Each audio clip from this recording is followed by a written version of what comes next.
Hello everyone, welcome to my class again. Gopal English classes Nawada. सीधी बात करते हैं, इधर उधर की बातों को किए बिना मैं सीधे टॉपिक पर आता हूं।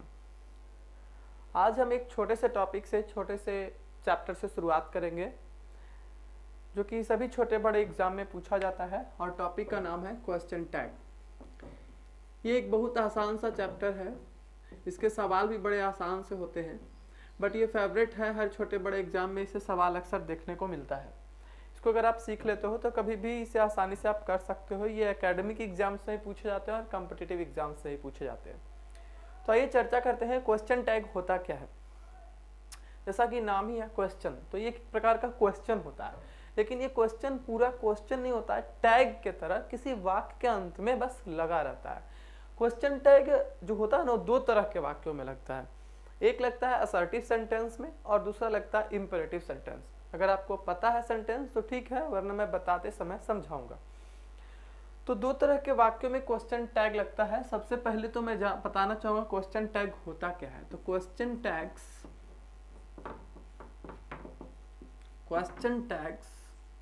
आर शॉर्ट क्वेश्चंस, यानी क्वेश्चन टैग जो होते हैं छोटे छोटे प्रश्न होते हैं, small small question, short questions होते हैं, जिन्हें रखा जाता है प्लेस्ड एट द एंड, जिन्हें अंत में रखा जाता है। कहाँ? At the end of an assertive और imperative sentence. At the end of an assertive और इंपरेटिव सेंटेंस, जिसे किसी असर्टिव या इंपरेटिव सेंटेंस के अंत में रखा जाता है। असर्टिव सेंटेंस वो वाला होता है जिसका स्ट्रक्चर होता है subject plus verb plus object, और इंपरेटिव वो होता है जिसका स्ट्रक्चर प्राय होता है वर्ब प्लस ऑब्जेक्ट। आगे चर्चा करेंगे। तो जिसे असर्टिव या इंपरेटिव सेंटेंस के अंत में रखते हैं वो छोटा वाला प्रश्न क्वेश्चन टैग होता है, जिसे असर्टिव या इंपरेटिव सेंटेंस के अंत में रखते हैं। क्यों रखते हैं? इसका यूज क्या है? To ask for confirmation. किसी चीज को कंफर्म कराना होता है तब हम इस क्वेश्चन टैग का प्रयोग करते हैं। और एग्रीमेंट, या फिर किसी से किसी बात की सहमति लेनी होती है, हाँ कहलवाना होता है या ना कहलवाना होता है, तो वहां पर कंफर्म कराने के लिए एग्रीमेंट यानी सहमति लेने के लिए हम लोग किसी वाक्य के असर्टिव या इंपरेटिव सेंटेंस के अंत में जो छोटा सा क्वेश्चन लगाते हैं उसी को क्वेश्चन टैग बोला जाता है। आप इसे एक एग्जाम्पल से समझो, बेहतर रहेगा। जैसे कि हम बोलते हैं आई नो यू, तो ये इसकी हिंदी बेहद आसान है, मैं आपको जानता हूँ। लेकिन जरूरी नहीं हम यही बोले, कभी कभी होता है आप मुझे जानते हैं ना, यानी हम अगले आदमी से कंफर्म कर रहे हैं कि वो हमें पहचान रहा है कि नहीं। या मैं आपको जानता हूं ना, मतलब आपस में जान पहचान हुई है कभी कि नहीं, ये कंफर्म कर रहे हैं। इस कंफर्मेशन के लिए हम हिंदी में है ना शब्द यूज करते हैं। आप नाउन पढ़े है ना बोल के हम कंफर्म कर रहे हैं कि आप पढ़े हैं या नहीं पढ़े, या फिर हम एग्री करवा रहे हैं अपने साथ, पढ़े हैं ना, जानते हैं ना। तो ये जो हम अपने साथ किसी को एग्री करवाने के लिए, किसी बात को कंफर्म करने के लिए जो हिंदी में है ना बोलते हैं, वही अंग्रेजी में क्वेश्चन टैग से एक्सप्रेस होता है। यानी हिंदी में जो है ना बोलते हैं वो अंग्रेजी में क्वेश्चन टैग बन जाता है। अब सीखते हैं क्वेश्चन टैग कैसे लगाते हैं। तो सबसे पहली बात, क्वेश्चन टैग वाक्य के अंत में लगाते हैं और दो पंक्चुएशन मार्क क्वेश्चन टैग में लगा रहता है। जहां वाक्य खत्म होगा वहां क्वेश्चन मार्क लगे, वहां पर कॉमा लगेगा और फिर क्वेश्चन टैग लगेगा। क्वेश्चन टैग में दो चीजें होती है, एक एक्जुलरी वर्ब होता है और एक सब्जेक्ट होता है। तो क्वेश्चन टैग के अंत में हमारा क्वेश्चन मार्क होता है। जैसे कि एक्जुलरी वर्ब प्रेजेंट इंडेफिनिट है, यहाँ पर एक्जुलरी वर्ब डू या डज होता है जो छिपा हुआ है, और इसके अंत में डोंट आई। ये कैसे लगा हम आगे चर्चा करेंगे। अभी सिर्फ आपको देखना है फॉर्मेशन ऑफ क्वेश्चन टैग, यानी क्वेश्चन टैग का निर्माण। फॉर्मेशन ऑफ क्वेश्चन टैग, यानी क्वेश्चन टैग का निर्माण कैसे करते हैं। तो क्वेश्चन टैग का फॉर्मेशन जो होता है दो चीजों से होता है, एक्जुलरी वर्ब प्लस सब्जेक्ट, और इसके साथ में हमारा यहाँ पर क्वेश्चन मार्क लगता है और पहले लगता है कॉमा। यानी कि यही फॉर्मेशन जब हम क्वेश्चन टैग का करते हैं तो दो चीजें आती है। अभी आप देखो यहाँ सब्जेक्ट कौन है, आई, इसमें कम समझ में आया। अगर हम कहेंगे आप व्यस्त है ना, यू आर बिजी, इसमें ज्यादा समझ में आएगा। तो यहाँ पर आप क्वेश्चन टैग लगाने के लिए, है ना का मीनिंग देने के लिए आप सबसे पहले सब्जेक्ट डिसाइड करो। तो जो वाक्य का सब्जेक्ट होता है वही क्वेश्चन टैग का सब्जेक्ट होता है। ध्यान दीजिएगा, जो वाक्य का सब्जेक्ट होता है वही क्वेश्चन टैग का सब्जेक्ट होता है। तो वाक्य का सब्जेक्ट यू है तो क्वेश्चन टैग का सब्जेक्ट भी कौन हो जाएगा, यू। अब देखो इस वाक्य का वर्ब क्या है, आर। तो यहाँ पर आप देखो इस वाक्य का वर्ब क्या है, आर। तो यहाँ पर आर ही लगेगा, लेकिन इसका निगेटिव यूज होगा। मतलब ये समझ लो कि अगर वाक्य पॉजिटिव है तो क्वेश्चन टैग में निगेटिव वर्ब आता है, और अगर वाक्य निगेटिव है तो क्वेश्चन टैग में पॉजिटिव वर्ब आता है। मतलब कि अगर इसको आप दूसरे टर्म में देखो तो हम कहेंगे सी इज नॉट हैप्पी। इस एग्जाम्पल में हम लोग यहाँ पर जब सब्जेक्ट डिसाइड कर रहे होंगे तो वाक्य का सब्जेक्ट ही क्वेश्चन टैग का सब्जेक्ट होता है। तो वाक्य का सब्जेक्ट क्या है, सी। तो अभी हम यहाँ क्या प्लेस कर रहे होंगे, सी। अब लेकिन यहाँ पर चूंकि मेरा वर्ब क्या है, इज, तो यहाँ भी इज आ जाएगा, बट इस बार इज नॉट नहीं हो पाएगा, क्योंकि अगर सेंटेंस निगेटिव है तो क्वेश्चन टैग पॉजिटिव होगा। अभी हमने कोई रूल नहीं बताया है आपको, एक आउटलाइन तैयार किया है कि क्वेश्चन टैग लगता कहाँ है, क्वेश्चन टैग बनता किन चीजों से है, और क्वेश्चन टैग में हम कब मतलब क्या उसका प्रारूप होता है, क्या क्या चीजें, एक्सिलरी वर्ब और सब्जेक्ट, ये दो चीजें आती है। मतलब क्वेश्चन टैग कैसे बनता है और क्वेश्चन टैग कहाँ लगता है, और इसका दो प्रारूप हो सकता है। मतलब क्वेश्चन टैग आपका पॉजिटिव भी हो सकता है, क्वेश्चन टैग निगेटिव भी हो सकता है, डिपेंड्स अपॉन द सेंटेंस। ये डिपेंड करेगा सेंटेंस के ऊपर। आइए अब आगे बढ़ाते हैं क्वेश्चन टैग को।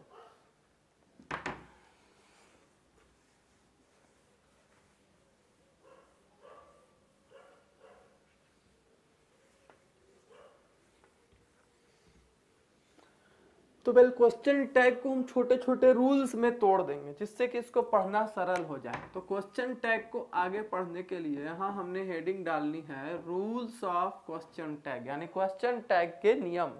अभी आप यहाँ से शुरू करो। रूल नंबर 1, रूल नंबर 1 कहता है क्वेश्चन टैग का निर्माण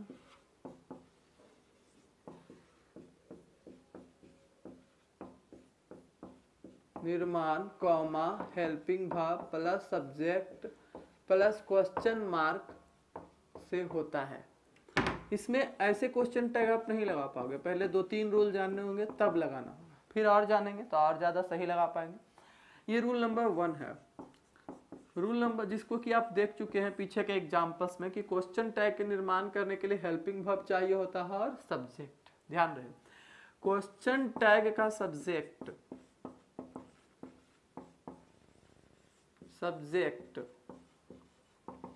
वाक्य के सब्जेक्ट के अनुसार, वाक्य के सब्जेक्ट के अनुसार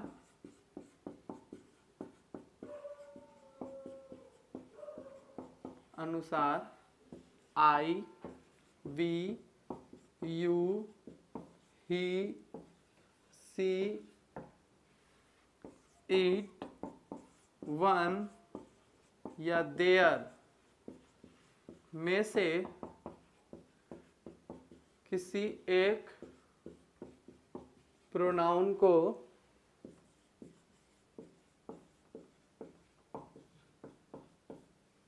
बनाया जाता है।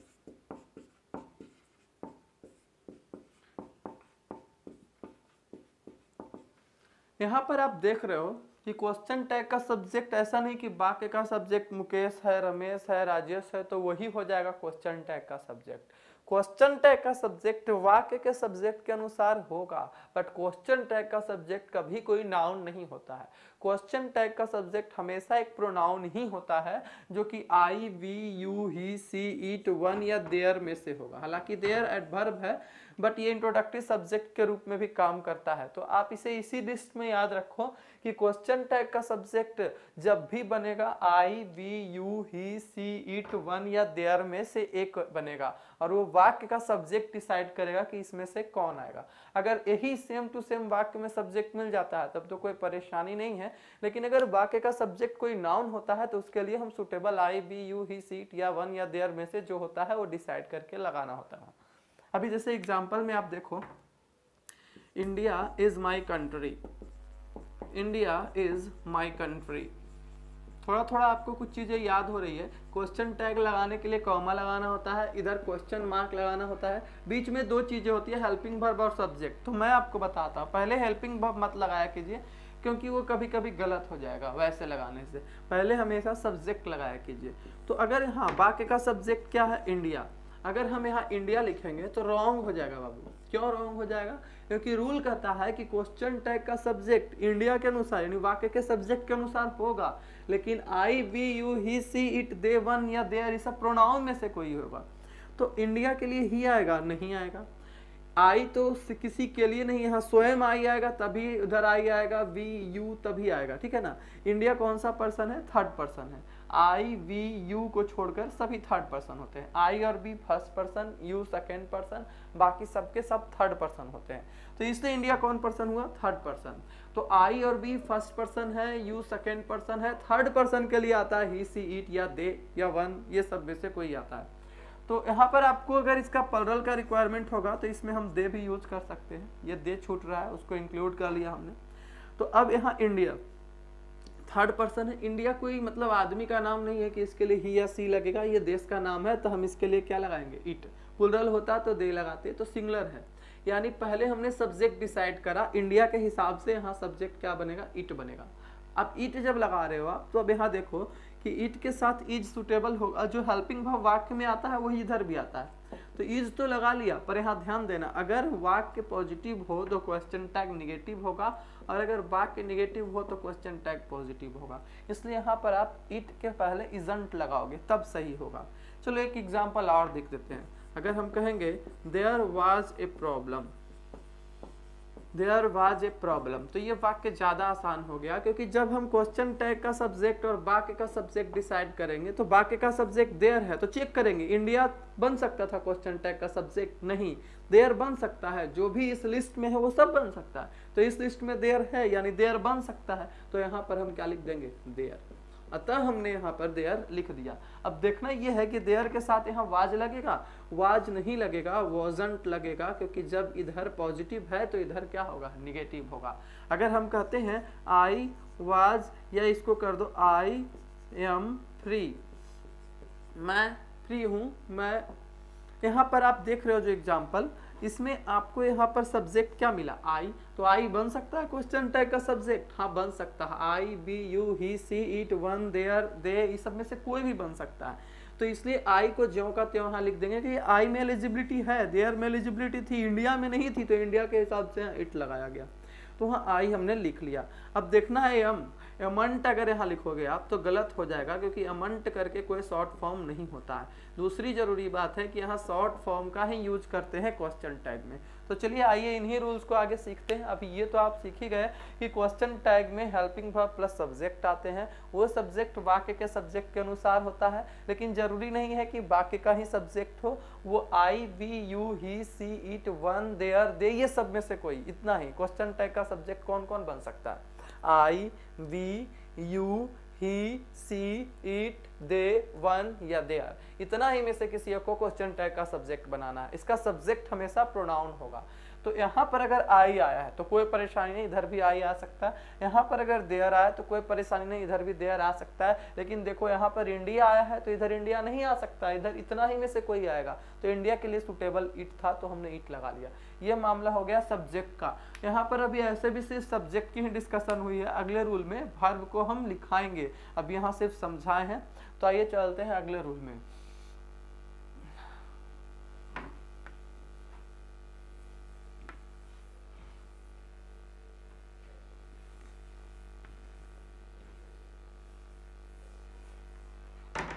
What is rule number 3?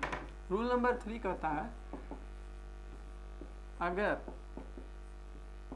वाक्य पॉजिटिव हो तो क्वेश्चन टैग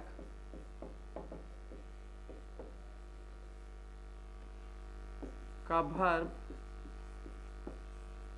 निगेटिव होगा।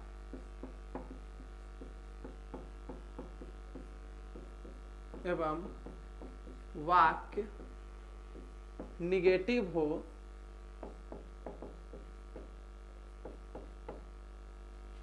तो क्वेश्चन टैग का वर्ब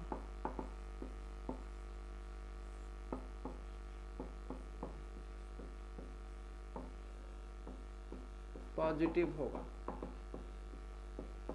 पीछे के एग्जांपल्स में आपने देखा है कि अगर वाक्य पॉजिटिव हो तो क्वेश्चन टैग का वर्ब निगेटिव हो जाता है, और अगर वाक्य ही निगेटिव हो तो क्वेश्चन टैग का वर्ब पॉजिटिव हो जाता है। तो थोड़ा देर पहले हमारा फोकस सब्जेक्ट पर था, पर क्वेश्चन टैग में वर्ब भी देखना होता है और सब्जेक्ट भी।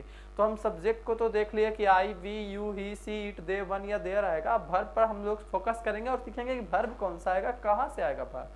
तो भाई यहाँ देखो क्वेश्चन टैग में पहली बात वर्ब, अगर सेंटेंस पॉजिटिव हो तो जो भी वर्ब आएगा वो निगेटिव हो जाएगा, और अगर सेंटेंस निगेटिव हो तो क्वेश्चन टैग का वर्ब पॉजिटिव होगा। ये एक मामला है। Rule number 3। रूल नंबर 3 को सीखने के लिए आपको थोड़ा सा और जानना होगा कि क्वेश्चन टैग में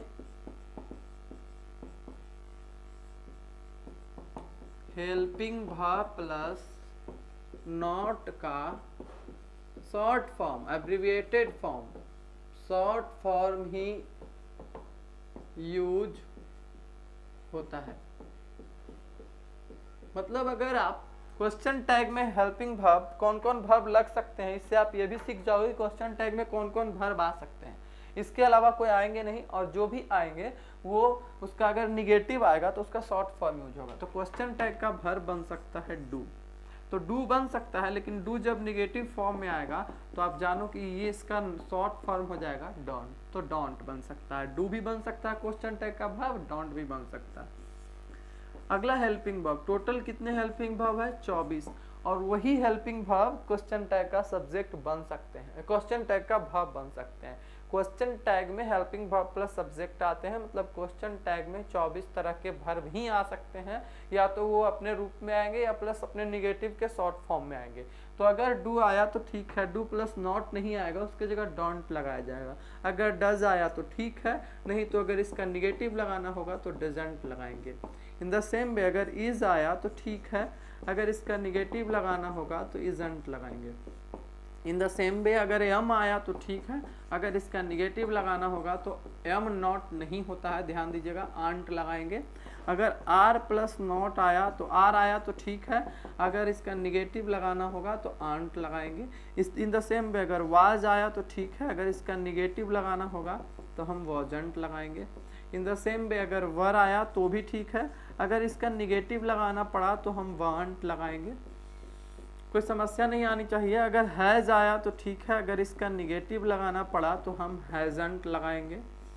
इन द सेम वे अगर हैव आया तो ठीक है, अगर इसका निगेटिव लगाना पड़ा तो हम हैवंट लगाएंगे। एंड द लास्ट इधर जो टेंस में यूज होते हैं उनमें से एक है हैड। हैड आया तो हैड ही लगाएंगे, अगर इसका निगेटिव लगाना होगा तो हम क्या लगाएंगे? हैडंट। इस लिस्ट के दो फायदा है, एक तो आप निगेटिव सीख जाएंगे, दूसरा आप ये जान जाएंगे क्वेश्चन टैग में कौन कौन से हेल्पिंग वर्ब आ सकते हैं। अगर यहाँ कैन आया तो ठीक है, अगर कैन को ही बना लेंगे, अगर इसका शॉर्ट फॉर्म लगाना होगा तो कांट यूज होगा।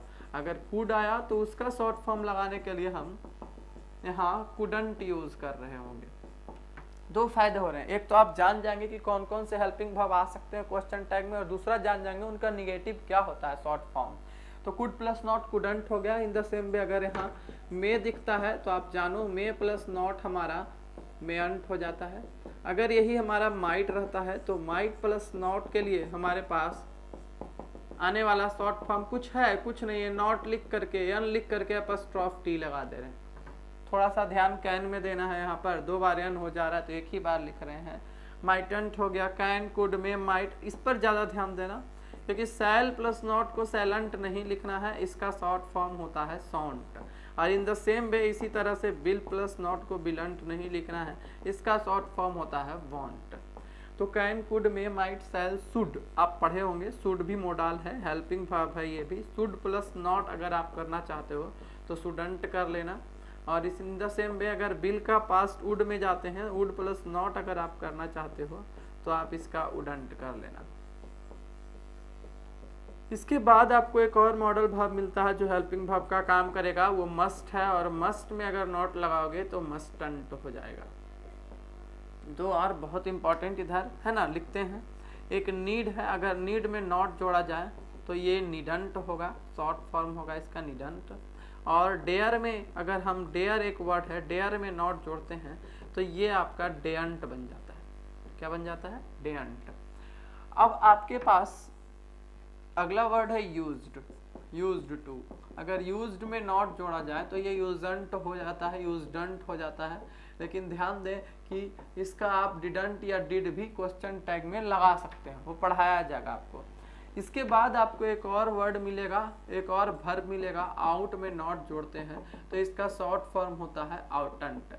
यहाँ पर एक तीर से दो निशान लग गए, आप दो चीज सीख गए। ये जो स्ट्रक्चर हमारा बनता है हेल्पिंग वर्ब प्लस सब्जेक्ट, तो हम इसमें ये तो क्लियर कर दिए कि क्वेश्चन टैग में सब्जेक्ट का काम I, we, you, he, she, it, they, one या देयर इतना ही कर सकता है, इतना के बाहर कोई क्वेश्चन टैग का सब्जेक्ट नहीं बन सकता।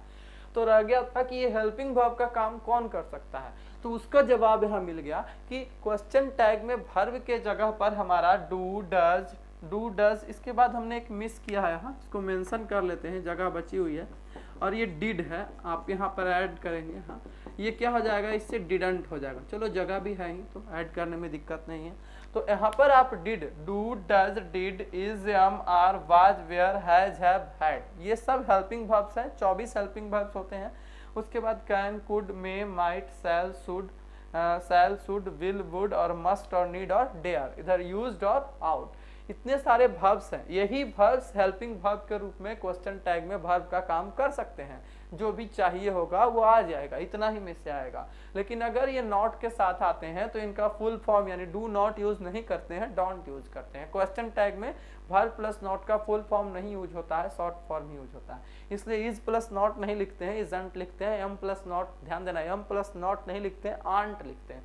तो इस तरह से हमारे इस रूल में यानी रूल नंबर 3 में ये क्लियर हो जाता है कि क्वेश्चन टैग का वर्ब कौन कौन बन सकता है। ठीक है, एक बार देख लो आप इसको। इसमें 24 वर्ब की बात कही गई है जो आपको यहाँ लिखा गया।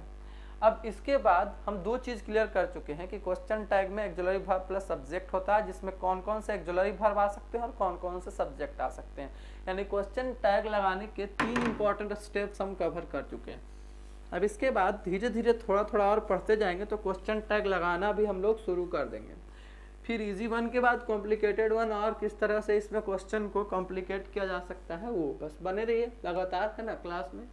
देखिए आधा में अगर छोड़ देंगे तो फिर कैसे होगा, इसको आप कंटिन्यू अगर करके पूरा देख लेंगे एक बार में तो दोबारा जब भी देखेंगे तो ये रिवाइज होगा और आपको याद हो जाएगा।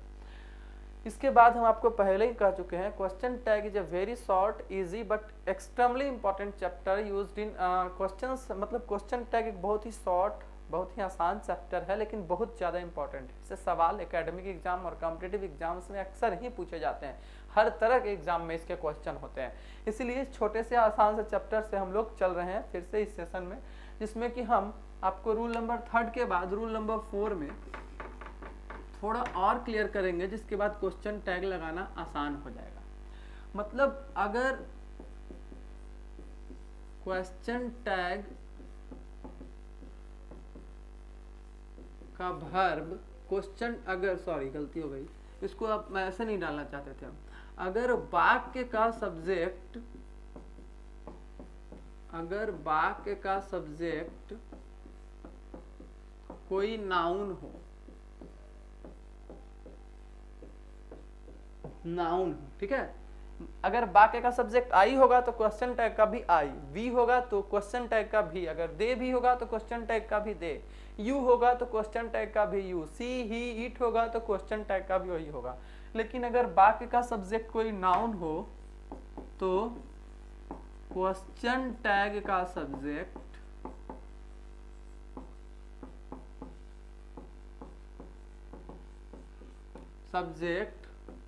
उस नाउन के अनुसार, उस नाउन के अनुसार ही, सी, इट या दे में से कोई एक होगा। मतलब साफ है कि आप किसी को भी सब्जेक्ट नहीं बना सकते हैं नाउन को क्वेश्चन टैग का। अगर हम बोलते हैं स्टूडेंट्स आर लेबोरियस, और यहाँ हमें क्वेश्चन टैग प्लान कर रहे हैं, क्वेश्चन टैग लगाने का है। यहाँ मानो यहाँ फिलर्स है, भरना है इसको। तो सबसे पहले हमने बोला था क्वेश्चन टैग में दो चीजें आती है, एक ऑक्सिलरी वर्ब और दूसरा यहाँ आता है सब्जेक्ट। हमने कहा है कि क्वेश्चन टैग का सब्जेक्ट वाक्य के सब्जेक्ट के अनुसार ही होता है। यहाँ वाक्य का सब्जेक्ट कौन है? स्टूडेंट्स। और इस स्टूडेंट्स के आधार पर अगर आप चलते हो तो स्टूडेंट्स आपका प्लरल है जो कि स्टूडेंट से बना है। और हमने लिखा है अगर वाक्य का सब्जेक्ट कोई नाउन हो तो क्वेश्चन टैग का सब्जेक्ट उस नाउन के अनुसार हो, है ना। नाउन मतलब किसी व्यक्ति, वस्तु, स्थान आदि का नाम। स्टूडेंट तो नाम ही है, आदमी का नाम है, तो ये नाउन हुआ। लेकिन ध्यान दो कि ये नाउन मेरा प्लरल है, जबकि ही सिंगुलर है, सी सिंगुलर है, इट सिंगुलर है, प्लरल सिर्फ कौन है? दे। और अगर सब्जेक्ट नाउन हो तो यहाँ ही, सी, इट या दे में से कोई लगेगा। तो क्लियर है ना, स्टूडेंट्स के लिए दे लगेगा। फिर जो हेल्पिंग वर्ब वाक्य में आया होगा, आगे इसको लिखाएंगे भी, जो हेल्पिंग वर्ब वाक्य में आया होगा वही हेल्पिंग वर्ब क्वेश्चन टैग में भी आएगा। तो यहाँ पर हेल्पिंग वर्ब कौन आया है? आर। और दे के साथ आर सूट भी करता है, आर लगेगा, इस थोड़े ना लगेगा दे के साथ, तो आर लगा दिए। अब सेंटेंस मेरा जो है इसमें ये पॉजिटिव है या निगेटिव? तो बोलेंगे सर पॉजिटिव है। तो पॉजिटिव है तो क्वेश्चन टैग में ये निगेटिव बनेगा, शॉर्ट फॉर्म इसका यूज होगा। तो आर प्लस नॉट का शॉर्ट फॉर्म क्या हो गया? आंट हो गया। अगर हम बोलेंगे द टीचर वॉज टीचिंग, शिक्षक पढ़ा रहे थे, है ना। अब शिक्षक पढ़ा रहे थे, इसमें पढ़ा रहे थे ना, ये बोलने के लिए क्वेश्चन टैग लगाना होगा। क्वेश्चन टैग में फिर से मैं बता दूं कि सबसे पहले सब्जेक्ट डिसाइड करेंगे। टीचर सब्जेक्ट बन नहीं सकते हैं क्योंकि क्वेश्चन टैग का सब्जेक्ट तो आई, वी, यू बनता है और वो यहाँ आया नहीं, नाउन आया। अब अगर नाउन आएगा तो क्वेश्चन टैग का subject he, she, it, they, one, there ये सब बनेगा। ही, सी, इट या दे में से कोई बनेगा। तो यहाँ पर आप देख लो निर्जीव तो है नहीं, इसके लिए इट तो लगेगा नहीं, है ना। और ये प्लरल भी नहीं है इसलिए इसके लिए दे भी नहीं लगेगा। तो ही और सी में और इट में, ठीक है, ही, सी, इट, दे में से तो दो छट गया, बचा दो ही और सी। तो टीचर का क्या है? टीचर तो लड़का भी हो सकते हैं, लड़की भी हो सकती हैं। तो जब ऐसी क्लैरिटी नहीं रहे तो वहां पर हम मैस्कुलिन जेंडर इंग्लिश में लगाते हैं। जब जेंडर स्पष्ट नहीं हो तो हम पुल्लिंग का प्रयोग करते हैं और इसीलिए यहाँ सी नहीं बल्कि कौन अप्रोप्रिएट होगा? ही। तो ही लगा लिया हमने और यहाँ पर वाज लगा रखा है आपने, जबकि इधर इसका निगेटिव लगना चाहिए, अतः यहाँ पर हम क्या यूज करेंगे? वॉजंट। तो आप समझ रहे होंगे धीरे धीरे एक ही तरह का चीज करने से क्या होता है, उसमें मजबूत हो जाते हैं, डेक्चर हो जाते हैं। तो आप समझ रहे होंगे कि यहाँ पर चूंकि क्वेश्चन टैग लगाना था तो वाक्य के अनुसार सुटेबल सब्जेक्ट यहाँ पर ही आया और ही को वाज नहीं दे सकते क्योंकि वाक्य पॉजिटिव है, तो क्वेश्चन टैग हमारा निगेटिव होगा।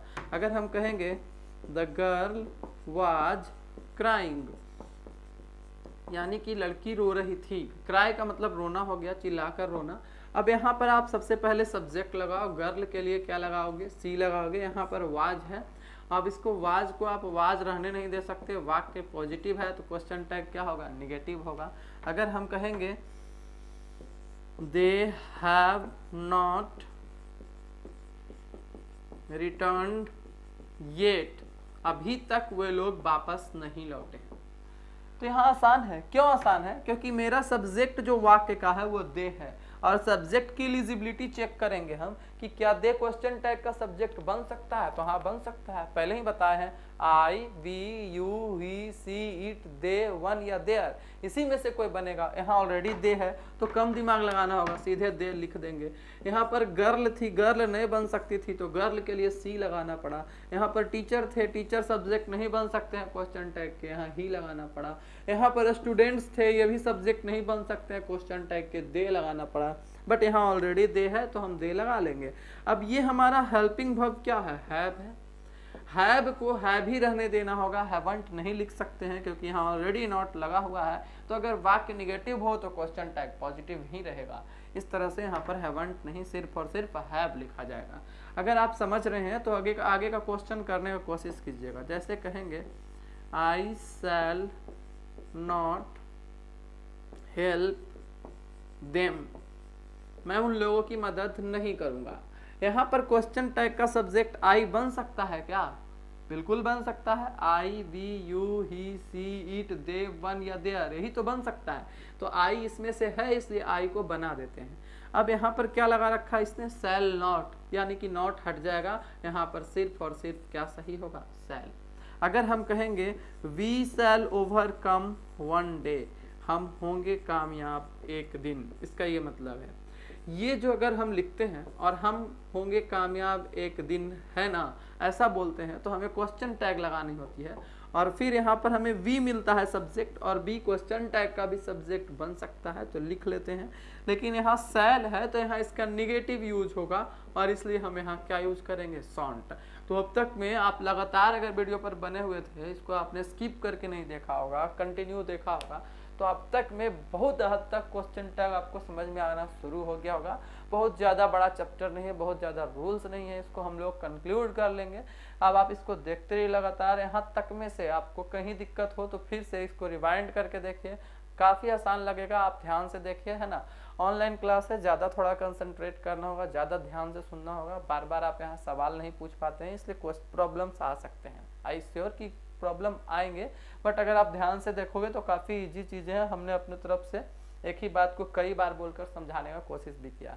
अभी और एग्जाम्पल्स करवाएंगे, वहाँ पर ये रूल्स रिपीट होंगे तो और अच्छा समझ में आएंगे। ओके, आगे कंटिन्यू करते हैं।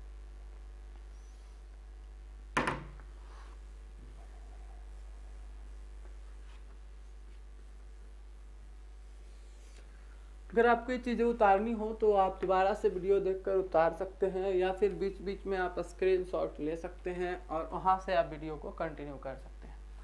तो अभी यहाँ क्वेश्चन टैग का हम 4 रूल आपको बता चुके हैं, और कुछ हद तक अब आप क्वेश्चन टैग लगाना सीख भी रहे हैं। अब हम रूल नंबर 5 में ले चलते हैं आपको। यहाँ पर लिखा है वाक्य में आने वाला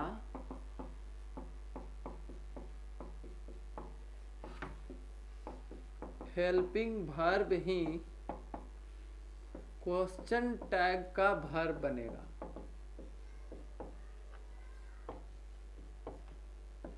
टैग का वर्ब बनेगा। पहली बात तो ये हो गई। अभी तक हमारा डिस्कशन था वो मुख्य रूप से सब्जेक्ट पर फोकस्ड था। अब वर्ब पर भी क्या क्या चीजें पॉसिबल है उस पर हम लोग को फोकस करना होगा। ये रूल अलग जरूर है पर एक दूसरे से कनेक्टेड है ना। तो वाक्य में आने वाला हेल्पिंग वर्ब ही क्वेश्चन टैग का वर्ब बनेगा। अब कहेंगे वाक्य में क्वेश्चन टैग में आने वाला वर्ब, क्वेश्चन टैग में आने वाला वर्ब क्वेश्चन टैग के सब्जेक्ट के अनुसार सिंगुलर या प्लरल होगा। इस बात का फिलहाल यूज नहीं होगा, आगे यूज होगा, बट यहाँ जानना जरूरी है। आगे यूज होगा तब हम रिपीट करेंगे, बट अभी आपको लिखना, सुनना और ये जानना जरूरी था।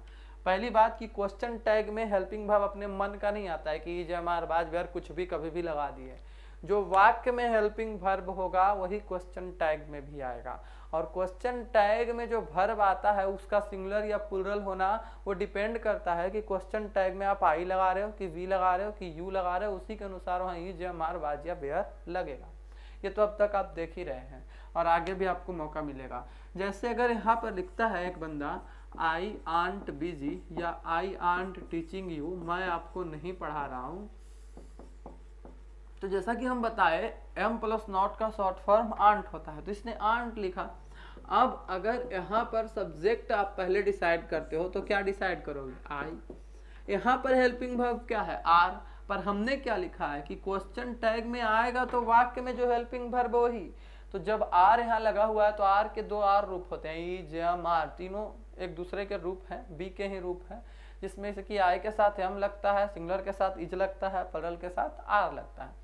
तो यहाँ पर नॉट लगा होने के कारण आई आंट हो गया था, लेकिन अगर आप जो वाक्य में हेल्पिंग वर्ब है वही यहाँ लगा दोगे तो गलत हो जाएगा, क्योंकि हमने बोला है कि क्वेश्चन टैग में जो वर्ब होता है वो क्वेश्चन टैग के सब्जेक्ट के अनुसार होता है। तो आई के साथ आर कौन लगाता है, गलत हो जाएगा। आई के साथ हम क्या लगाते हैं, एम। तो इसलिए जब ये निगेटिव है तो इधर पॉजिटिव होगा, इधर एम आई हो जाएगा। तो आप इस रूल को आप समझ रहे होंगे, क्वेश्चन टैग में जो वर्ब आता है उस क्वेश्चन टैग का सब्जेक्ट डिसाइड करता है कि वो इज रहेगा कि एम रहेगा कि आर रहेगा। मतलब उसका डिसीजन सिंगुलर या प्लूरल होना है, किस रूप में होगा, उसका डिसीजन लेने का काम ये करेगा, ये नहीं करेगा। तो अब इसके बाद एक रूल और है कि वाक्य में आने वाला हेल्पिंग वर्ब ही क्वेश्चन टैग का वर्ब बनेगा। तो यहाँ पर आर था तो हम यहाँ वाज नहीं लगा सकते हैं, यहाँ इज एम आर में से ही कोई लगाएंगे। अगर हम कहेंगे you have changed your plan, तुमने अपनी योजना बदल डाली है या बदल ली है, तो इस एग्जाम्पल में हमारा सब्जेक्ट यू है और ये बन सकता है क्वेश्चन टैग का सब्जेक्ट, इसलिए हमने बना रखा है। अब इसके बाद यहाँ हैव है, तो जो हेल्पिंग वर्ब वाक्य में आएगा वही क्वेश्चन टैग में भी आएगा। यू के साथ हैव लग सकता है कि नहीं, ये चेक करते रहना है। अगर हैज लगता तो हैज लगा देते। क्योंकि ये वाक्य आपका पॉजिटिव है तो क्वेश्चन टैग निगेटिव होना चाहिए, यानी यहाँ पर हैवंट यू का प्रयोग होना चाहिए। इन द सेम वे अगर हम और आगे चलते हैं, इसको और एक स्टेप लेते हैं और कुछ एग्जाम्पल देते हैं। तो अगर हम लिखेंगे she will not refund your money, वह तुम्हारे पैसे वापस नहीं लौटाएगी। She will not refund your money, तो यहाँ पर क्वेश्चन टैग का सब्जेक्ट कौन बनेगा, सी को बना लेते हैं। और क्वेश्चन टैग का वर्ब कहाँ से आएगा, वाक्य में, तो वाक्य में कौन है, विल, तो यहाँ भी विल आएगा, लेकिन विलंट नहीं ना लिख सकते हैं, या विल, यहाँ पर विल ही सिर्फ आएगा क्योंकि यहाँ पर विलंट होता भी नहीं, वांट होता है, और यहाँ पर पहले से ही विल नॉट लिखा हुआ है, यानी निगेटिव है, तो यहाँ पर हम क्वेश्चन टैग का वर्ब को पॉजिटिव रखेंगे, साथ में क्वेश्चन मार्क भी लगा देंगे। तो आप समझ रहे होंगे कि क्वेश्चन टैग जो होता है उसमें दो चीजें हैं, हेल्पिंग वर्ब और सब्जेक्ट, बस इतना ही लगाना होता है। सब्जेक्ट भी फिक्स है, I, we, you, he, she, it, they, one या देयर, जो कि वाक्य के सब्जेक्ट के अनुसार ही लगता है। फिर रह गया वर्ब, वर्ब भी वही लगता है जो वाक्य में है, और बस करना क्या है, अगर वो निगेटिव है तो आपको पॉजिटिव कर देना है, अगर पॉजिटिव है तो निगेटिव कर देना है। मतलब सिर्फ कड़े सवाल नहीं आते एग्जाम में, आसान सवाल भी एग्जाम का हिस्सा है, पर आसान उसके लिए है जिसने इस चैप्टर को पढ़ा है, और तब इसके क्वेश्चनों से जरूर आसान लगेंगे। अगर हम लिखते हैं the committee has given its report, तो भाई कलेक्टिव नाउन जो होता है वो सिंगुलर होता है, और कलेक्टिव नाउन है समिति। यहाँ समिति में बहुत सारे मेंबर होते हैं, जैसे टीम कलेक्टिव नाउन है, गुच्छा कलेक्टिव नाउन है, असेंबली कलेक्टिव नाउन है, वैसे कमिटी भी कलेक्टिव नाउन है। अगर आप जानते हो तो ठीक है, नहीं जानते हो तो आज से याद रखो, कमिटी यानी कोई भी कलेक्टिव नाउन हो उसके लिए हम लोग प्रोनाउन क्या लगाते हैं, इट। तो यहाँ मेरा नाउन कमिटी है, सब्जेक्ट कमिटी है, तो इसके अनुसार प्रोनाउन यहाँ क्या लगेगा, इट लगेगा, इट लगा लिए हैं। सेंटेंस का वर्ब क्या है, हैज है, हैज इट के साथ लग सकता है तो इट के साथ हैज सही है, हैव लगेगा ही नहीं इट के साथ। फिर सेंटेंस मेरा पॉजिटिव है तो क्वेश्चन टैग इसके अकॉर्डिंग निगेटिव हो जाएगा, हैजंट इट। मतलब प्रैक्टिस करनी है, जितनी ज़्यादा प्रैक्टिस करोगे उतना ज़्यादा रूल याद होगा, खुल के आएगा और ये फिर बन जाएगा, देखते हैं ऑप्शन रहने पर तो और भी ईजी हो जाएगा। अगर हम लिखेंगे द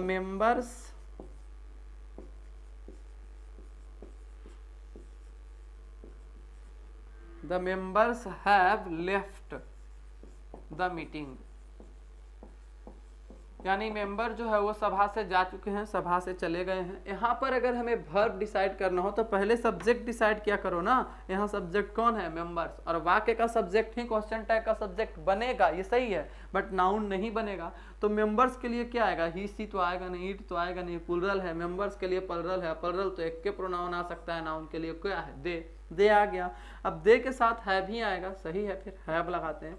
सेंटेंस मेरा पॉजिटिव है, क्वेश्चन टैग निगेटिव होगा, हैवंट हो गया। लो शुरू हो गया। आप किसी भी तरह के वाक्य में आप आसानी से 6 रूल पढ़ने के बाद आप आसानी से डिसाइड कर सकते हो कि कैसा क्वेश्चन टैग लगना है, कब पॉजिटिव लगना है, कब निगेटिव लगना है, क्वेश्चन टैग का वर्ब कैसे लगाना है, कहाँ से लगाना है, क्वेश्चन टैग में सब्जेक्ट कहाँ से लाना है। सारी बातें क्लियर हो रही है धीरे धीरे, यानी इतना जानने के बाद बेसिकली आप वर्ब लगा सकते हो।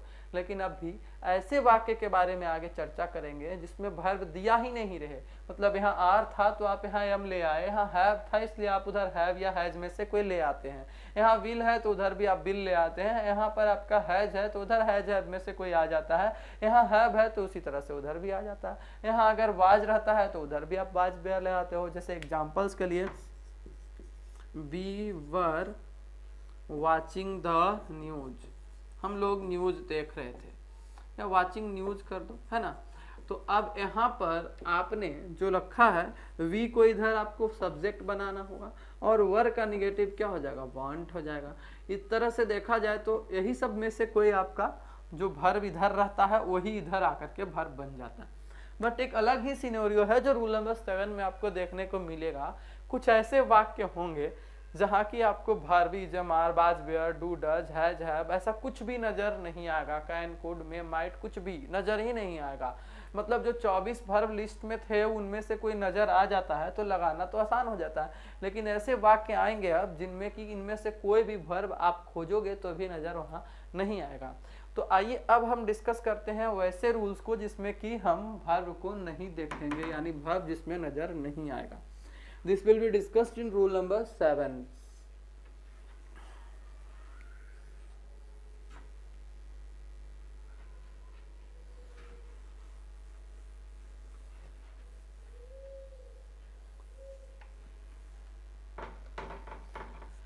तो रूल नंबर 7 आपका क्या कहता है, अगर वाक्य में कोई हेल्पिंग वर्ब नहीं हो, अगर वाक्य में कोई हेल्पिंग वर्ब नहीं हो तो डू डज या डिड को क्वेश्चन टैग का वर्ब बनाएंगे।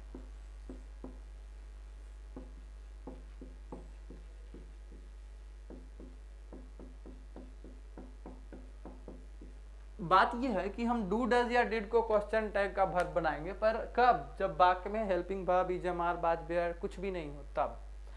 तो अभी भी 3 विकल्प आ गए हैं। खाली रहता कि डू लगाएंगे कोई परेशानी नहीं थी, खाली रहता डज लगाएंगे कोई दिक्कत नहीं था, खाली रहता डिड लगाएंगे तब भी ठीक था। पर अभी भी ऑप्शंस है 3, तो 3 में से एक ही चुनना होगा ना। तो ये भी आसान है ना। यहाँ पर आप जानो कि डिड तो तभी लगेगा जब वाक्य मेरा किस में रहेगा, पास्ट में। और अगर आई वी यू दे या किसी भी प्लरल के साथ लगाना होगा तो हम वहां पर क्या लगाएंगे, डू लगाएंगे या डोंट लगाएंगे। लेकिन अगर ही सी इट या किसी भी सिंगुलर के साथ लगाना होगा तो ऐसे केस में हम यहाँ पर क्या लगाएंगे, डज लगाएंगे।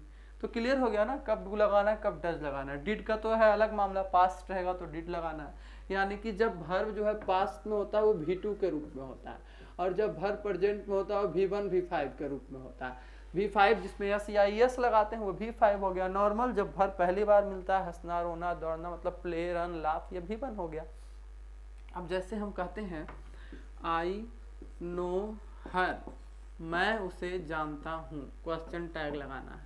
यहाँ सब्जेक्ट आई है, आसानी से क्वेश्चन टैग का सब्जेक्ट बन जाएगा। लेकिन यहाँ पर is are was were do does did कोई भी हेल्पिंग वर्ब नहीं है जिसको हम आसानी से इधर ला सकें। तो अब हमारे पास 3 ऑप्शन है, एक डू, दूसरा डज और तीसरा डिड। तो हम बता दें अगर ये पास्ट होता तो हम डिड लगाते, यानी V2 होता तो। लेकिन ये नो मैंने जानना V1 है, तो हम यहाँ पर डू या डज में से एक चुनेंगे। तो आई के साथ आप देख लो डू लगता है इसलिए डू लगाएंगे। क्वेश्चन टैग अगर वाक्य पॉजिटिव होगा तो क्वेश्चन टैग निगेटिव होगा, तो यहाँ डू नहीं बल्कि किसका यूज करेंगे, डोंट का। अगर हम कहेंगे सी वेंट होम, वह घर चली गई, इस एग्जाम्पल में हम गो का दूसरा रूप देख रहे हैं वेंट, और अगर दूसरा रूप आता है तो वो पास्ट हो जाता है। तो ये आसान हो जाता है। पास्ट है तो मतलब यहाँ पर पहले सी लगा लो, पास्ट है मतलब यहाँ डिड ही लगेगा। और अगर वाक्य पॉजिटिव है तो क्वेश्चन टैग हमारा क्या होगा, निगेटिव, यानी यहाँ डिडंट का यूज करेंगे। इन द सेम वे अगर हम लिखते हैं द टीचर्स हेल्प स्टूडेंट्स,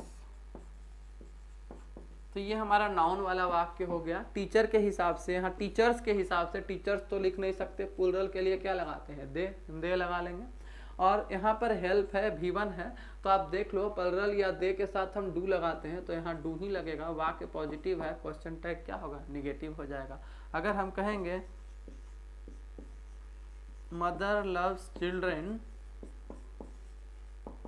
तो फिर से हमारा वाक्य जो है वो प्रेजेंट टेंस का है, क्योंकि यहाँ पर आपका V5 आया है, वर्ब में यस जोड़ा गया है। और मदर के लिए हम यहाँ क्या लगाएंगे, सी लगाएंगे। और जानते हैं आप सिंगुलर के साथ सी के साथ क्या लगता है, डज लगता है।